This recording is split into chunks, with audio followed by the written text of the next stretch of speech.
السلام علیکم دوستو، اسلامی ادوار چینل پہ آپ سب کو خوش آمدید کہتا ہوں۔ آج میں آپ کے لیے شمشیر بے نیام کی 67 ایپیسوڈ لے کے آیا ہوں۔ تو چلیے آئیے آج کے ایپیسوڈ شروع کرتے ہیں۔ خالد رضی اللہ عنہ کے جاسوسوں نے یہ اطلاع بھی انہیں دی کہ پچھلے مارکے کے بھاگے ہوئے سپاہی بھی مدائن سے آنے والی فوج میں شامل ہو رہے ہیں۔ خالد رضی اللہ عنہ نے اپنے سالاروں کو بلایا اور انہیں نئی صورتحال سے آگاہ کیا۔ میرے عزیز ساتھیوں، خالد رضی اللہ عنہ نے انہیں کہا، ہم یہاں صرف اللہ کے بھروسے پر لڑنے کے لیے آئے ہیں۔ جنگی نقطہ نگاہ سے دیکھا جائے تو ہم فارس کی فوج سے ٹکر لینے کے قابل نہیں۔ اپنے وطن سے ہم بہت دور نکل آئے ہیں، ہمیں کموک نہیں مل سکتی، ہم واپس بھی نہیں جائیں گے۔ ہم فارسیوں کو اور کسرا کو نہیں، آگ کے خداؤں کو شکست دینے کا عزم کیے ہوئے ہیں۔ میں تم سب کے چہروں پر تھکن کے آثار دیکھ رہا ہوں، تمہاری آنکھیں بھی تھکی تھکی سی ہیں اور تمہاری باتوں میں بھی تھکن ہے، لیکن رب کعبہ کی قسم ہماری روحیں تھکی ہوئی نہیں۔ ہمیں اب روح کی طاقت سے لڑنا ہے۔ ایسی باتیں زبان پر نہ لا ابن ولید رضی اللہ عنہ، ایک سالار عاصم بن عمرو نے کہا، ہمارے چہروں پر تھکن کے آثار ہیں، مایوسی کے نہیں۔ ہمارے ارادوں میں کوئی تھکن نہیں ابن ولید رضی اللہ عنہ۔ دوسرے سالار عدی بن حاتم نے کہا، ہم نے آرام کر لیا ہے، سپاہ نے بھی آرام کر لیا ہے۔ میں اسی لیے یہاں خیمہ زن ہو گیا تھا کہ اللہ کے سپاہی آرام کر لیں۔ خالد رضی اللہ عنہ نے کہا، تمہارے ارادے تھکے ہوئے نہیں تو مجھے کچھ کہنے کی ضرورت نہیں۔ میں دوسری باتیں کرنا چاہتا ہوں جو زیادہ ضروری ہیں۔ تم نے دیکھا ہے کہ ہم نے فارسیوں کو پہلے مارکے میں شکست دی تو وہ پھر ہمارے سامنے آ گئے۔ ان کے ساتھ ان کے وہ سپاہی بھی آ گئے جو پہلے مارکے سے بھاگے تھے۔ اب مجھے پھر اطلاع ملی ہے کہ دوسرے مارکے سے بھاگے ہوئے سپاہی مدائن سے آنے والی فوج کے ساتھ راستے میں ملتے آ رہے ہیں۔ اب تمہیں یہ کوشش کرنی ہے کہ اگلے مارکے میں آتش پرستوں کا کوئی سپاہی زندہ نہ جا سکے۔ ہلاک کرو یا پکڑ لو، میں کسرا کی فوج کا نام و نشان مٹا دینا چاہتا ہوں۔ ہمارا اللہ یوں ہی کرے گا۔ 3-4 آوازیں آئیں۔ سب اللہ کے اختیار میں ہے، خالد رضی اللہ عنہ نے کہا۔ ہم اسی کی خوشنودی کے لیے گھروں سے اتنی دور آ گئے ہیں۔ اب جو صورت ہمارے سامنے ہے اس پر سنجیدگی سے غور کرو۔ یہ فیصلے جذبات سے نہیں کیے جا سکتے ہیں۔ اس حقیقت کو ہم نظر انداز نہیں کر سکتے کہ فارسیوں کی جنگی طاقت اور تعداد جو اب آ رہی ہے، ہم اس کا مقابلہ کرنے کے قابل نہیں، لیکن پسپائی کو دل سے نکال دو۔ تازہ اطلاعوں کے مطابق مدائن کی فوج دجلہ عبور کر آئی ہے، آج رات فرات کو بھی عبور کر لے گی، پھر وہ دلجہ پہنچ جائے گی۔ ان کی دوسری فوج بھی آ رہی ہے۔ ہمارے جاسوس اس کا کوچ دیکھ رہے ہیں اور مجھے اطلاعیں دے رہے ہیں۔ خدائے ذوالجلال ہماری مدد کر رہا ہے۔ یہ اسی کی ذات باری کا کرم ہے کہ فارس کی یہ دوسری فوج جو ایک سالار بہمن خزویہ کی زہر کمان آ رہی ہے، اس کی رفتار تیز نہیں، وہ پڑاؤ زیادہ کر رہی ہے۔ ہم اپنی قلیل نفری سے ان دونوں فوجوں سے ٹکر لے سکتے ہیں۔ میری عقل اگر صحیح کام کر رہی ہے تو میں یہی ایک طریقہ بہتر سمجھتا ہوں کہ مدائن کی فوج جو سالار اندرزگر کے ساتھ آ رہی ہے وہ دلجہ تک جلدی پہنچ جائے گی، بیشتر اس کے کہ بہمن کی فوج بھی اس سے آ ملے۔ ہم اندرزگر پر حملہ کر دیں گے۔ کیا میں نے بہتر سوچا ہے؟ اس سے بہتر اور کوئی فیصلہ نہیں ہو سکتا، سالار عاصم نے کہا۔ مجھے مدائن کی اس فوج میں ایک کمزوری نظر آ رہی ہے۔ اس فوج میں عیسائیوں کے قبیلوں کے لوگ بھی ہیں جو لڑنا تو جانتے ہوں گے لیکن انہیں جنگ اور باقاعدہ مارکے کا تجربہ نہیں۔ میں انہیں ایک مسلح ہجوم کہوں گا۔ دشمن کی دوسری کمزوری وہ سپاہی ہیں جو پچھلے مارکے سے بھاگے ہوئے مدائن کی فوج کو راستے میں ملے تھے۔ مجھے یقین ہے کہ وہ ڈرے ہوئے ہوں گے۔ انہوں نے اپنے ہزاروں ساتھیوں کو تلواروں، تیروں اور برچھیوں کا شکار ہوتے دیکھا ہے۔ پسپائی کی صورت میں وہ سب سے پہلے بھاگیں گے۔ خدا کی قسم بن عمرو خالد رضی اللہ عنہ نے پرجوش آواز میں کہا، تجھ میں وہ عقل ہے جو ہر بات سمجھ لیتی ہے۔ خالد رضی اللہ عنہ نے ان سب پر نگاہ دوڑائی جو وہاں موجود تھے۔ انہوں نے کہا، تم میں کوئی ایک بھی ایسا نہیں جو اس بات کو نہ سمجھ سکا ہو، لیکن دشمن کے اس پہلو کو نہ بھولنا کہ اس کے پاس ساز و سامان، رسد اور کاموک کی کمی نہیں۔ صرف اندر زگر کی فوج ہماری تعداد سے 6 گنا زیادہ ہے۔ میں نے جو طریقہ سوچا ہے یہ موزوں اور مؤثر ضرور ہوگا، لیکن آسان نہیں۔ لڑنا سپاہ نے ہے، وہ سمجھتے ہیں کہ ہم یہاں کیوں آئے ہیں، پھر بھی انہیں اچھی طرح سمجھا دو کہ ہم واپس جانے کے لیے نہیں آئے اور ہم مدائن میں ہوں گے یا خدائے بزرگ و برتر کے حضور پہنچ جائیں گے۔ 2 مورخوں طبری اور یاقوت نے لکھا ہے کہ یہ فہم و فراست کی جنگ تھی۔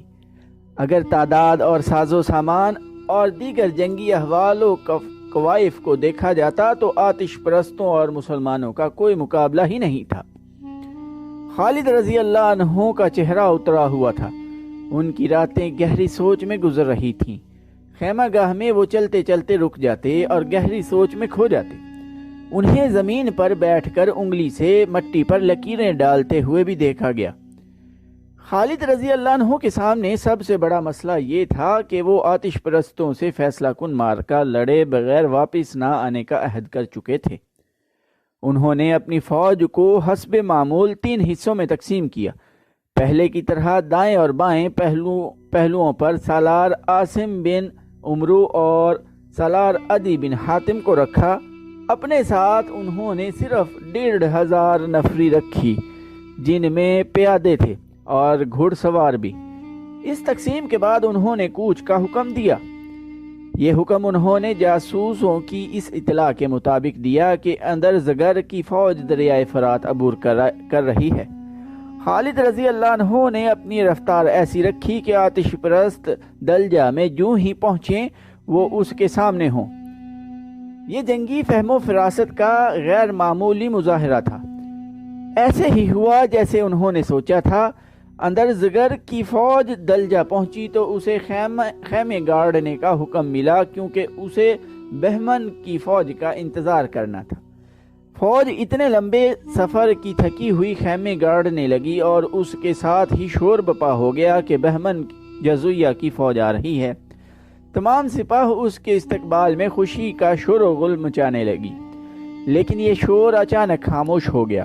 یہ مدینہ کی فوج ہے، کسی نے بلند آواز سے کہا، اور اس کے ساتھ کئی آوازیں سنائی دیں، دشمن آ گیا ہے، تیار ہوشیار۔ اندر زگر گھوڑے پر سوار آگے گیا اور اچھی طرح دیکھا۔ یہ خالد رضی اللہ عنہ کی فوج تھی اور جنگی ترتیب میں رہ کر پڑاؤ ڈال رہی تھی۔ یہ فوج خیمے نہیں گاڑ رہی تھی، جس کا مطلب یہ تھا کہ مسلمان لڑائی کے لیے تیار ہیں۔ سالار اعلیٰ اندر زگر کو ایک سالار نے کہا، ہماری دوسری فوج نہیں پہنچی، معلوم ہوا ہے کہ وہ ابھی دور ہے، ورنہ ہم ان مسلمانوں کو ابھی کچل ڈالتے۔ یہ تیار ہیں اور ہماری سپاہ تھکی ہوئی ہے۔ کیا تم دیکھ نہیں رہے کہ ان کی تعداد کتنی تھوڑی ہے؟ اندر زگر نے کہا، بمشکل 10,000 ہوں گے۔ میں انہیں چیونٹیوں سے زیادہ کچھ نہیں سمجھتا۔ ان کے گھڑ سوار دستے کہاں ہیں؟ کہاں ہو سکتے ہیں؟ اس کے سالار نے کہا، کھلا میدان ہے، جو کچھ ہے صاف نظر آ رہا ہے۔ معلوم ہوتا ہے ہمارے سالاروں اور کمانداروں کو ایک ایک کے 6 نظر آتے رہے ہیں۔ اندر زگر نے کہا، شکست کھا کر بھاگنے والوں نے مدائن میں بتایا تھا کہ مسلمانوں کا رسالہ بڑا زبردست ہے اور اس کے سوار لڑنے کے اتنے ماہر ہیں کہ کسی کے ہاتھ نہیں آتے۔ مجھے تو ان کا رسالہ کہیں نظر نہیں آ رہا، ہمیں جھوٹی اطلاعیں دی گئی ہیں۔ سالار نے کہا، ہمیں بہمن کا انتظار نہیں کریں گے، اس کے آنے تک ہم ان مسلمانوں کو ختم کر چکے ہوں گے۔ مورخوں نے لکھا ہے کہ مسلمانوں کے گھوڑ سوار وہاں نہیں تھے، وہیں تھوڑے سے سوار تھے جو پیادوں کے ساتھ تھے، یا خالد رضی اللہ عنہ کے ساتھ کچھ گھوڑ سوار محافظ تھے۔ آتش پرستوں کے حوصلے بڑھ گئے۔ اندرزگر کے لیے یہ فتح بڑی آسان تھی۔ خالد رضی اللہ عنہ نے اتنی تھوڑی نفری کے ساتھ اتنے بڑے لشکر کے سامنے آ کر غلطی کی تھی۔ جس میدان میں دونوں فوجیں آمنے سامنے کھڑی تھیں وہ ہموار میدان تھا۔ اس کے دائیں اور بائیں دو بلند ٹیکریاں تھیں۔ ایک ٹیکری آگے جا کر مڑ گئی تھی، اس کے پیچھے ایک اور ٹیکری تھی۔ خالد رضی اللہ عنہ نے اپنی فوج کو جنگی ترتیب میں کر رکھا تھا۔ ادھر آتش پرست بھی جنگی ترتیب میں ہو گئے اور دونوں فوجوں کے سالار ایک دوسرے کا جائزہ لینے لگے۔ خالد رضی اللہ عنہ نے دیکھا کہ آتش پرستوں کے پیچھے دریا تھا، لیکن اندرزگر نے اپنی فوج کو دریا سے تقریباً 1 میل دور رکھا تھا۔ آتش پرستوں کے پہلے سالار نے اپنا عقب دریا کے بہت قریب رکھا تھا تاکہ عقب محفوظ رہے، لیکن اندرزگر نے اپنے عقب کی اتنی احتیاط نہ کی۔ اسے یقین تھا کہ یہ مٹھی بھر مسلمان اس کے عقب سے وار نہیں کریں گے۔ زرتشت کے پجاریوں، اندرزگر نے اپنی سپاہ سے خطاب کیا، یہ ہیں وہ مسلمان جن سے ہمارے ساتھیوں نے شکست کھائی ہے، انہیں اپنی آنکھوں دیکھ لو۔ کیا ان سے شکست کھا کر تم ڈوب نہیں مرو گے؟ کیا تمہیں انہیں فوج کہو گے؟ یہ ڈاکوؤں اور لٹیروں کا گروہ ہے، ان میں سے کوئی ایک بھی زندہ نہ جائے۔ وہ دن یوں ہی گزر گیا۔ سالار ایک دوسرے کی فوج کو دیکھتے اور اپنی اپنی فوج کی ترتیب سیدھی کرتے رہے۔ اگلے روز خالد رضی اللہ عنہ نے اپنی فوج کو حملے کا حکم دے دیا۔ فارس کی فوج تہ در تہ کھڑی تھی۔ مسلمانوں کا حملہ تیز اور شدید تھا، لیکن دشمن کی تعداد اتنی زیادہ تھی، مسلمانوں کو پیچھے ہٹ آنا پڑا۔ دشمن نے اپنی اگلی صف کو پیچھے کر کے تازہ دم سپاہیوں کو آگے کر دیا۔ خالد رضی اللہ عنہ نے ایک اور حملے کے لیے اپنے چند ایک دستوں کو آگے بھیجا۔ گھمسان کا مارکا ہوا، لیکن مسلمانوں کو پیچھے ہٹنا پڑا۔ آتش پرستوں کی تعداد بھی زیادہ تھی اور وہ نیم زدہ پوش بھی تھے۔ مسلمانوں کو یوں محسوس ہوا جیسے وہ ایک دیوار سے ٹکرا کر واپس آ گئے ہوں۔ خالد رضی اللہ عنہ نے کچھ دیر اور حملے جاری رکھے، مگر مجاہدین تھکن محسوس کرنے لگے۔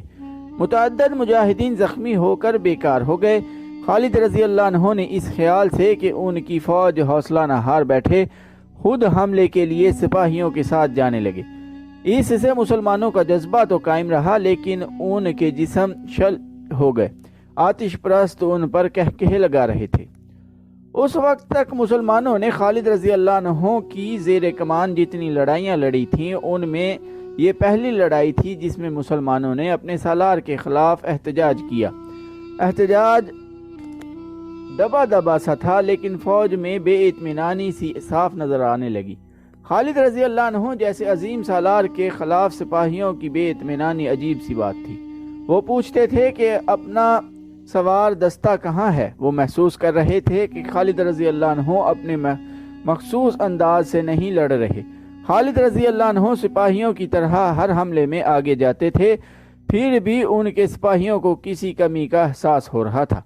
دشمن کی اتنی زیادہ نفری دیکھ کر بھی مسلمانوں کے حوصلے ٹوٹتے جا رہے تھے، انہیں شکست نظر آنے لگی تھی۔ آتش پرستوں نے ابھی ایک بھی ہلہ نہیں بولا تھا۔ اندرزگر مسلمانوں کو تھکا کر حملہ کرنا چاہتا تھا۔ مسلمان تھک چکے تھے۔ خالد رضی اللہ عنہ اپنی فوج کی یہ کیفیت دیکھ رہے تھے، اسی لیے انہوں نے حملے روک دیے تھے۔ وہ سوچ ہی رہے تھے کہ اب کیا چال چلیں کہ آتش پرستوں کی طرف سے ایک جو ہیکل آدمی آگے آیا اور اس نے مسلمانوں کو للکار کر کہا کہ جس میں میرے مقابلے کی ہمت ہے آگے آ جائے۔ یہ 1000 مرد پہلوان اور تیغ زن تھا۔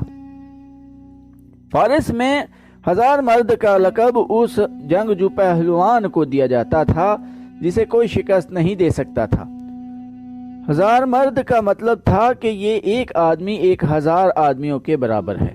اندرزگر اس دیو کو آگے کر کے مسلمانوں کا تماشا دیکھنا چاہتا تھا۔ مسلمانوں میں اس کے مقابلے اترنے والا کوئی نہ تھا۔ خالد رضی اللہ عنہ گھوڑے سے کود کر اترے، تلوار نکالی اور 1000 مرد کے سامنے جا پہنچے۔ کچھ دیر دونوں کی تلواریں ٹکراتی رہیں اور دونوں پینتھرے بدلتے رہے۔ آتش پرست پہلوان مست بھینسا لگتا تھا، اس میں اتنی طاقت تھی کہ اس کا ایک وار انسان کو 2 حصوں میں کاٹ دیتا۔ خالد رضی اللہ عنہ نے یہ طریقہ اختیار کیا کہ وار کم کر دیے اور اسے وار کرنے کا موقع دیتے رہے تاکہ وہ تھک جائے۔ اس پر انہوں نے یہ ظاہر کیا جیسے وہ خود تھک کر چور ہو گئے ہوں۔ ایرانی پہلوان خالد رضی اللہ عنہ کو کمزور اور تھکا ہوا آدمی سمجھ کر ان کے ساتھ کھیلنے لگا، کبھی تلوار گھما کر کبھی اوپر سے نیچے کو وار کرتا اور کبھی وار کرتا اور ہاتھ روک دیتا۔ وہ طنزیہ کلامی بھی کر رہا تھا۔ وہ اپنی طاقت کے گھمنڈ میں لاپرواہ سا ہو گیا۔ ایک بار اس نے تلوار یوں گھمائی جیسے خالد رضی اللہ عنہ کی گردن کاٹ دے گا۔ خالد رضی اللہ عنہ یہ وار اپنی تلوار پر روکنے کی بجائے تیزی سے پیچھے ہٹ گئے۔ پہلوان کا وار خالی گیا تو وہ گھوم گیا۔ اس کا پہلو خالد رضی اللہ عنہ کے آگے ہو گیا۔ خالد رضی اللہ عنہ اسی کے انتظار میں تھے۔ انہوں نے نوک کی طرف سے پہلوان کے پہلو میں تلوار کا اس طرح وار کیا کہ برچھی کی طرح تلوار اس کے پہلو میں اتار دی۔ وہ گرنے لگا تو خالد رضی اللہ عنہ نے اس کے پہلو سے تلوار کھینچ کر ایسا ہی ایک اور وار کیا اور تلوار اس کے پہلو میں دور اندر تک لے گئے۔ تبری اور ابو یوسف نے لکھا ہے کہ پہلوان گرا اور مر گیا۔ خالد رضی اللہ عنہ اس کے سینے پر بیٹھ گئے اور حکم دیا کہ انہیں کھانا دیا جائے۔ انہیں کھانا دیا گیا جو انہوں نے 1000 مرد کی لاش پر بیٹھ کر کھایا۔ اس انفرادی مارکے میں مسلمانوں کے حوصلے میں جان ڈال دی۔ آتش پرست سالار اندرزگر نے بھانپ لیا تھا کہ مسلمان تھک گئے ہیں، چنانچہ اس نے حملے کا حکم دے دیا۔ اسے بجا طور پر اپنی فتح کی پوری امید تھی۔ آتش پرست سمندر کی موجوں کی طرح آئے، مسلمانوں کو اب کچلے جانا تھا۔ انہوں نے اپنی جانیں بچانے کے لیے بے جگری سے مقابلہ کیا۔ ایک مسلمان کا مقابلہ 10 12 آتش پرستوں سے تھا۔ اب ہر مسلمان ذاتی جنگ لڑ رہا تھا۔ اس کے باوجود انہوں نے ڈسپلن کا دامن نہ چھوڑا اور بھگدڑ نہ مچنے دی۔ اس موقع پر بھی سپاہیوں کو خیال آیا کہ خالد رضی اللہ عنہ اپنے پہلوؤں کو اس طریقے سے کیوں استعمال نہیں کرتے جو ان کا مخصوص طریقہ تھا۔ خالد رضی اللہ عنہ خود سپاہیوں کی طرح لڑ رہے تھے اور ان کے کپڑوں پر خون تھا جو ان کے کسی زخم سے نکل آ رہا تھا۔ چونکہ ایرانیوں کی نفری زیادہ تھی اس لیے جانی نقصان انہی کا زیادہ ہو رہا تھا۔ اندرزگر نے اپنے دستوں کو پیچھے ہٹا لیا اور تازہ دم دستوں سے دوسرا حملہ کیا۔ یہ حملہ زیادہ نفری کا تھا، مسلمان ان میں نظر ہی نہیں آتے تھے۔ اندرزگر کا یہ عہد پورا ہو رہا تھا کہ ایک بھی مسلمان کو زندہ نہیں جانے دیں گے۔ اندرزگر نے مسلمانوں کا کام جلدی تمام کرنے کے لیے مزید دستوں کو حلہ بولنے کا حکم دے دیا۔ اب تو مسلمانوں کے لیے بھاگ نکلنا بھی ممکن نہ رہا۔ وہ اب زخمی شیروں کی طرح لڑ رہے تھے۔ خالد رضی اللہ عنہ اس مارکے سے نکل گئے تھے۔ ان کا علم بردار ان کے ساتھ تھا۔ انہوں نے علم اپنے ہاتھ لے کر اوپر کیا اور ایک بار دائیں اور ایک بار بائیں کیا، پھر علم بردار کو دے دیا۔ یہ ایک اشارہ۔ اس کے ساتھ ہی میدان جنگ کے پہلوؤں میں جو ٹیکریاں تھیں ان میں سے 2000 گھوڑ سوار نکلے۔ ان کے ہاتھوں میں برچھیاں تھیں جو انہوں نے آگے کر لیں۔ گھوڑے سرپٹ دوڑے آ رہے تھے۔ وہ ایک ترتیب میں ہو کر آتش پرستوں کے عقب میں آ گئے۔ جنگ کے شور و غل میں آتش پرستوں کو اس وقت پتہ چلا کہ ان پر عقب سے حملہ ہو گیا ہے جب مسلمانوں کے گھوڑ سوار ان کے سر پر آ گئے تھے۔ یہ تھے مسلمانوں کے وہ سوار دستے جنہیں اندرزگر ڈھونڈ رہا تھا۔ خود خالد رضی اللہ عنہ کی سپاہ پوچھ رہی تھی کہ اپنے سوار دستے کہاں ہیں۔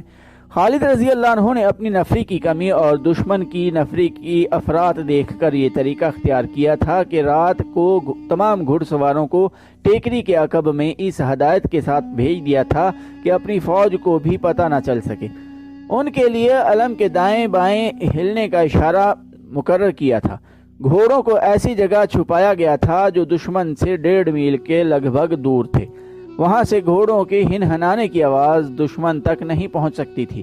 ایک روایت یہ بھی ہے کہ رات کو گھوڑوں کے منہ باندھ دیے گئے تھے ان 2000 گھڑ سواروں کے کماندار بسر بن ابی رحم اور سعید بن مرہ تھے۔